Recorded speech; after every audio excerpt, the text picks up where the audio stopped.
Anyway, thank you so much. Welcome to everyone, and welcome and thank you to Serra Hirsch, our first guest on Flexible Thoughts. Sarah's a really amazing and talented performer and artist who is the national spokesperson, voiceover artist for Burlington Coat Factory, also on some new Bank of America interactive ads and also website episodes, and the voice of Raisinets. One of the animated Raisinette. An animated Raisinette.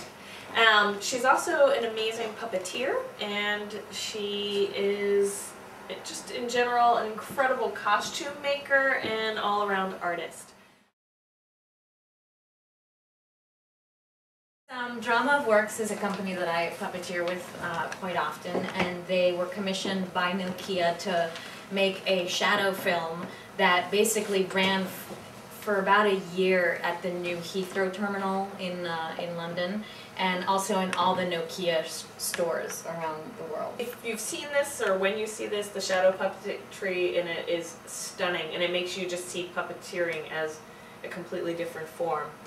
That's like a full-size Bunraku puppet, and I've put this picture to the side of it so you can see kind of how it works. He's human size, and so it almost looks like I'm helping an old man walk, but my feet are behind his feet and my hand is in his back holding, and that controls his head.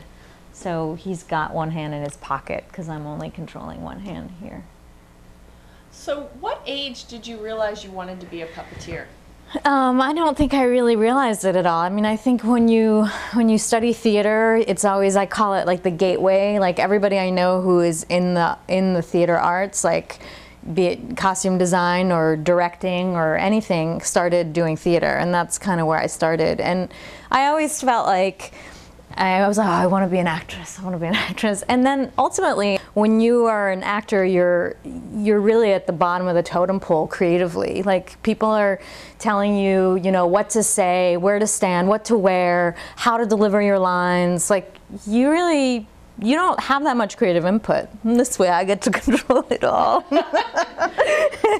Is that part of what drew you to it? Yeah, absolutely. I mean, I like that you can.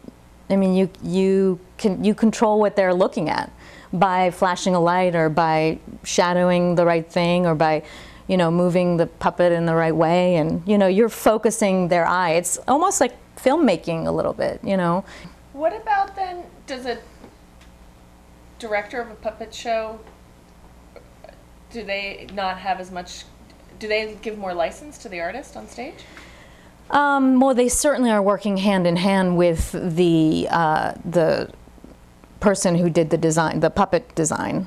But you know, if you're doing a play that has puppets in it, you can have a character be talking about a memory, and then, you know, about fishing as a child, and then suddenly focus the audience's attention to maybe a shadow piece of a child fishing on, you know, on the lake, you know, and it takes the proscenium to a different level, and it allows it to do that in a way that a movie does, but that regular plays don't. Like you can do things that are not normally done, you know.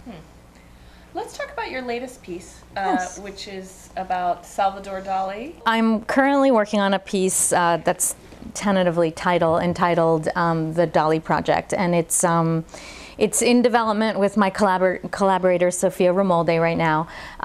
Sophia and I were puppeteers in a show that was very sort of theatrical and very sort of like an art installation.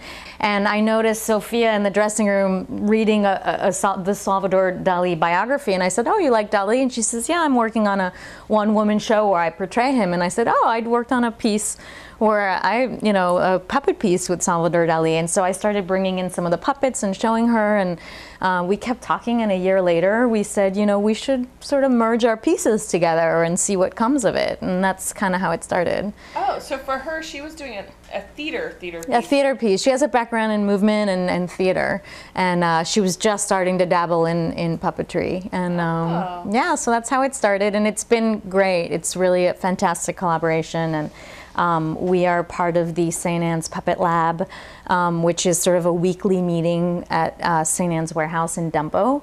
And then that will culminate, it started in October and it culminates with a performance, a 20-minute performance in June at St. Anne's Warehouse. And you're all invited. Yes, of course. And this piece in particular is about exploring Salvador Dali's night dreams, correct?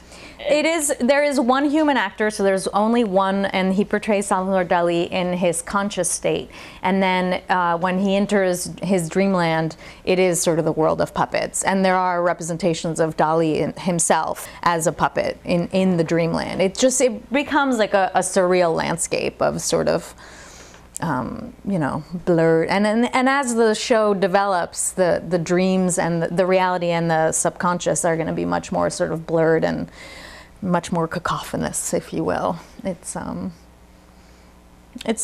a lot of fun. We only have 3 scenes developed so far, and we ultimately think there will be 8 or 9. So it's still on the slow boat to development. But well, it's a long process in making a full show, which, yeah, especially when you're developing it together out of something where it's not a solid script to begin with. Right? Exactly, yeah. And in spending this much time, 2 productions with Dali, what's the most interesting thing that you've learned about Salvador Dali as an artist yourself, studying and then bringing to life another artist? There's this story I love to tell about how he wanted to bring to life his dreams so much that he would fall asleep with a pan next to him, like a frying pan, and a spoon, and he would hold the spoon over the pan as he started to doze off. And once he fell asleep and the spoon would fall into the pan and make this loud, brusque noise, he would wake up instantly, take his paintbrush, and paint whatever was still, you know, in his brain. So he did a lot of these sorts of things that would, you know, sort of force him to imprint in his brain like what his dreams were like. Anyway, thank you to Sarah. Thank you for having me. And it was really fun, I have to confess, getting to hear answers to things that I didn't know, even though I know you. And thank you all for coming, and have a great evening. Drink some beer.